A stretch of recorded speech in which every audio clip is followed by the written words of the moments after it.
அனைவருக்கும் பொங்கல் திருநாள் நல்வாழ்த்துக்கள். பொங்கல் லீவில் பசங்கள்லாம் வீட்டில் இருப்பாங்க. ஸோ எல்லாரும் நல்லா விரும்பி சாப்பிட்ற மாதிரி 2 ஸ்பெஷல் ஸ்வீட் ரெசிபீஸ் தான் இன்றைக்கி நம்ம பார்க்க போகிறோம். சட்டுன்னு ரொம்ப ஈஸியாக செய்கிற மாதிரி தேங்காய் திரட்டுப்பால் எப்படி செய்கிறதுன்னு பார்க்கலாம். இந்த ரெசிபிக்கு முதல்ல நான் 2 டேபிள் ஸ்பூன் அளவுக்கு பாசிப்பருப்பை நல்லா இங்கே பாருங்கள் பொன்னிறமாக வறுத்து வச்சுருக்கேன். ஸோ இந்த கலர் வந்த பிறகு மிக்ஸி ஜாருக்கு மாற்றிட்டு இந்த மாதிரி பவுடர் பண்ணி வச்சுக்கணும். ஸோ இதுதான் உங்களோட ஃபஸ்ட்டு ஸ்டெப். நான் இங்கே ஆல்ரெடி செஞ்சு வச்சுட்டேன். நல்ல மையாக பவுடரை அரைச்சிருக்கேன் பாருங்கள். இது ஒரு 2 டேபிள் ஸ்பூன் அளவுக்கு வரும். மிக்ஸி ஜாரில் முதல்ல 2 கப் அளவுக்கு ஃப்ரெஷ்ஷாக திருவின தேங்காய் அதை சேர்க்க போகிறேன். இது 250 ml கப் மெஷர்மெண்ட்டில் 2 கப் எடுத்திருக்கேன். இப்போ போல் பிடிச்சி போடுறதுக்குள்ளே பாதி தேங்காய் கீழே விழுந்துரும்னு நினைக்கிறேன். எவ்வளோ நேரமாக தேங்காவே போட்டுட்ருக்கேன். சரி, தேங்காய் மொத்தம் போட்டாச்சு. அரைச்சி வச்ச பாசிப்பருப்பு பவுடர் 2 டேபிள் ஸ்பூன் அதை சேர்க்குறேன். அடுத்து 2 டேபிள் ஸ்பூன் அளவுக்கு அரிசி மாவு அதையும் சேர்க்குறேன்.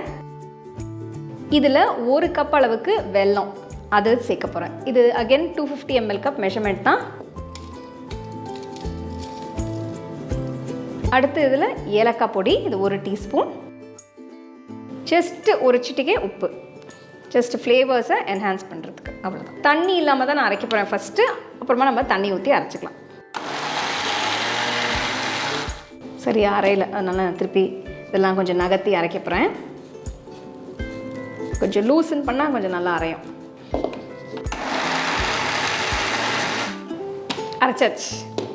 ஸோ ஃபஸ்ட்டு நம்ம தண்ணி இல்லாமல் அரைச்சது நல்லா வந்திருக்கு. இப்போ நான் கொஞ்சமாக தண்ணி சேர்க்க போகிறேன்.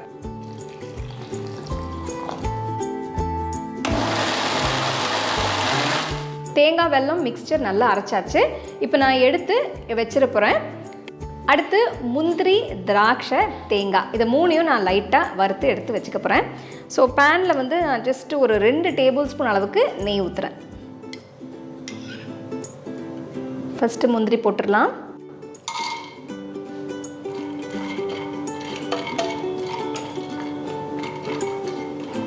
முந்திரி போட்டு ஒரு 20 செகண்ட் கழித்து நான் தேங்காய் பிட்ஸ் போட போகிறேன். தேங்காய் பாருங்கள், பீசஸ் எல்லாம் சின்ன சின்னதாக பொடியாக நறுக்கி வச்சுருக்கேன். இதை இப்போ சேர்க்க போகிறேன். உங்களுக்கு கொஞ்சம் பெருசாக வேணும்னா கூட நீங்கள் பெருசாகவே கட் பண்ணிக்கலாம். பட் இந்த மாதிரி குட்டியாக நறுக்குனிங்கன்னா உங்களுக்கு சாப்பிடும்போது நல்லாயிருக்கும்.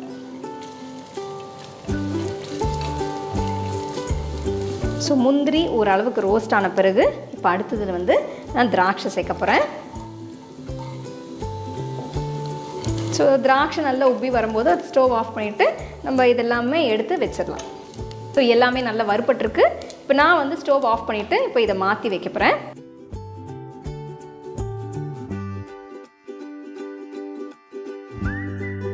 அதே பேனில் இப்போ நான் 1/4 கப் அளவுக்கு நெய் ஊற்றுறேன். ஃப்ளேம் லோலியே வச்சு இப்போ அரைச்சி வச்ச இந்த தேங்காய் மிக்சரை இதில் நம்ம ட்ரான்ஸ்ஃபர் பண்ணிடலாம். தீ கூட்டாதீங்க, தெரிச்சிரும். மெதுவாக பண்ணுங்கள். இதை போட்டு அப்படியே ஸ்லோவாக கிண்டிகிட்டே இருக்கணும். இது அப்படியே கிராஜுவலாக திக்காயிடும். ஸோ இந்த மிக்சரை இப்போ நெய்லியே நம்ம நல்லா வதக்கணும். ஃப்ளேம் மீடியம்லேயே வச்சுக்கோங்க.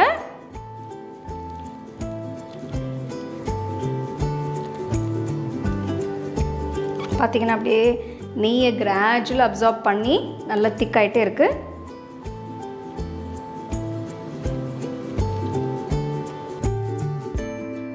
பாருங்கள், ஒரு 5 நிமிஷம் கழித்து நம்மளோட திரட்டிப்பால் சூப்பராக வருது.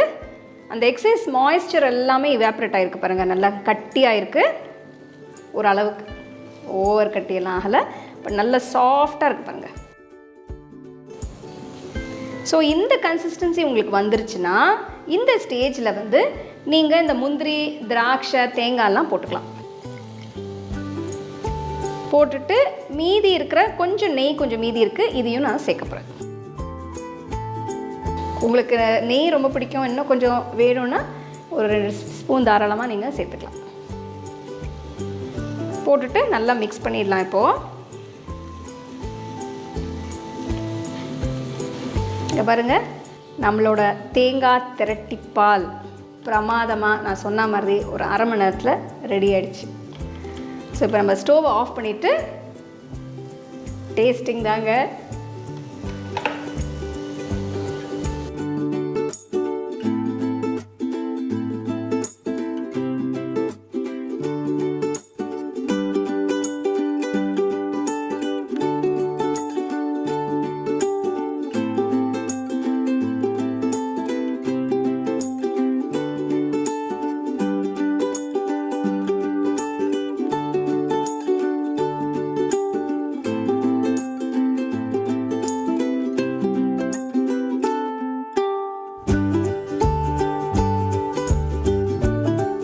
தேங்காய் திரட்டிப்பால் வாங்க பாருங்க. டன் டன் டன் நல்ல சூடா. இப்போ டேஸ்ட் பண்ணி எப்படி இருக்குன்னு சொல்கிறேன் உங்களுக்கு.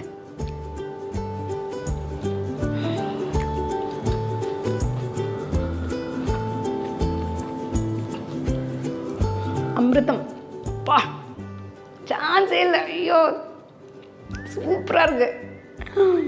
ஓ மை காட், செம்மையாக இருக்குங்க. வாயில் போட்ட உடனே கரையிற மாதிரி அவ்வளோ பிரமாதமாக தேங்காய் திரட்டுப்பால் ரெடி ஆயிடுச்சு. அடுத்து 2-3 நாள் வச்சு சாப்பிட்ற மாதிரி ரொம்ப ரிச்சாக டேஸ்டியான மில்க் கேக் எப்படி செய்யறதுன்னு பார்க்கலாம். இந்த ரெசிபிக்கு நான் 2 லிட்டர் பால் எடுத்திருக்கேன்.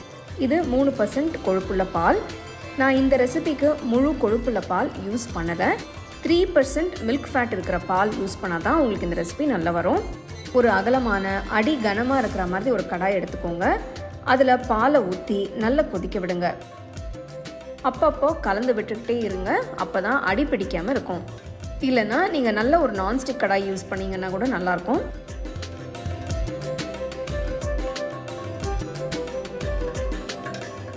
பாருங்கள், பால் நல்லா கொதிச்சு வருது. நல்ல கொதி வரும்போது எலுமிச்சை சாறை சேர்க்க ஆரம்பிக்கலாம். நம்ம எலுமிச்சை சாறை ஒரு டைமில் போட போகிறது இல்லை, கொஞ்சம் கொஞ்சமாக அப்பப்போ சேர்த்து தான் மிக்ஸ் பண்ண போகிறோம். இப்போ சில சொட்டு பிழிஞ்சு விட்டு இருக்கேன்.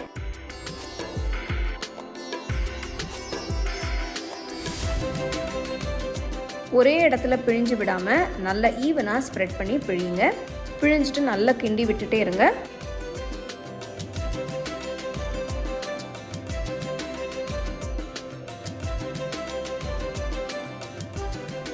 பால் நல்லா கொதிச்சு குறைஞ்சி வருது. நல்லா திக்காக ஆயிட்டு இருக்கு பாருங்கள். நல்ல திரியாக ஆயிட்டு வருது. நமக்கு இப்படி தான் இருக்கணும். இந்த டெக்ஸ்சருக்காக கொஞ்சம் கொஞ்சமாக அப்பப்போ லெமன் ஜூஸை சேர்த்து வரோம். ஒரே சமயத்தில் சேர்த்தோம்னா பால் ஃபுல்லாக திரிஞ்சிடும். நமக்கு அப்படி வேண்டாம். இப்படி திரியாக இருந்தால் தான் சரியாக இருக்கும். பாலை கிண்டி விட்டுட்டே இருங்க. பாருங்கள், நல்லா கெட்டியாக இருக்குது. நல்லா திரிஞ்சு மணல் மணலான டெக்ஸ்சருக்கு வந்துட்டுருக்கு. தண்ணி வற்றி கொஞ்சம் கெட்டியாக வர ஆரம்பிக்கும் போது நம்ம சர்க்கரையை சேர்த்துடலாம். இந்த ரெசிபிக்கு நான் 1 கப் அளவுக்கு சர்க்கரை எடுத்திருக்கேன். இது 250 ml கப்.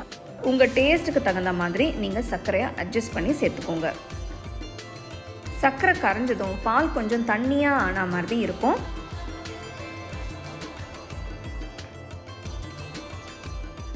தொடர்ந்து கிண்டிக்கிட்டே இருங்க. கொஞ்ச நேரம் நல்லா கொதிச்சு வந்ததும் மறுபடி தண்ணி எல்லாம் வற்றி கெட்டியாக ஆரம்பிக்கும்.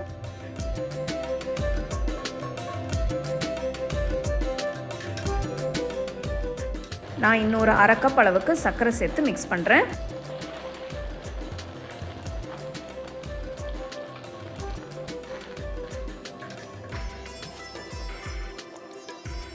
இந்த ஸ்டேஜில் 1 டேபிள் ஸ்பூன் அளவுக்கு நெய் சேர்த்து கலந்து விடலாம்.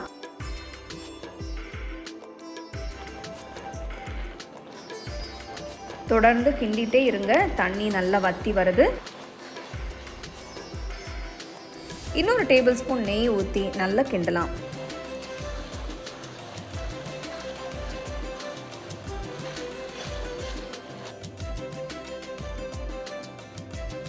ரொம்ப குரூஷியலான ஸ்டேஜ் இது.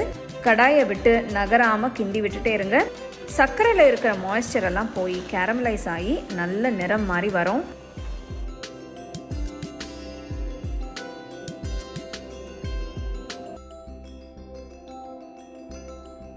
ஒரு திக்கான மாஸ் மாதிரி வந்ததும் ஸ்டோவை ஆஃப் பண்ணிடுங்க. ஒரு ட்ரேயில் பட்டர் பேப்பர் போட்டு இல்லைனா கொஞ்சமாக நெய் தடவி அப்படியே அதில் எடுத்து வச்சு ஈவனாக ஸ்ப்ரெட் பண்ணி செட் பண்ணிவிடுங்க.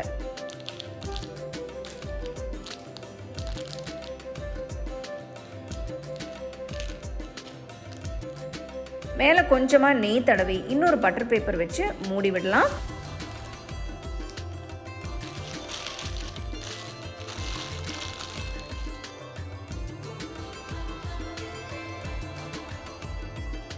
நான் இதை ஒரு டவலில் வச்சு மூடி அதுக்கு மேலே ஒரு மேட் வச்சு மூடி வைக்க போகிறேன்.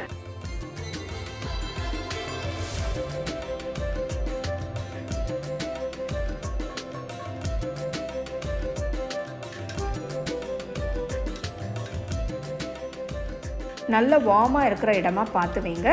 ஒரு 6 மணி நேரம் அப்படியே இருக்கட்டும்.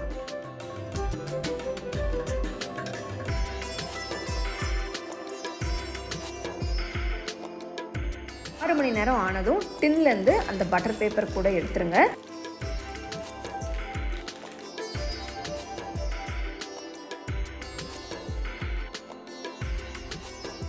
ஓரம் எல்லாம் நீட்டாக கட் பண்ணிக்கலாம். உங்களுக்கு விருப்பமான சைஸில் நீட்டாக பீசஸ் போட்டுக்கலாம்.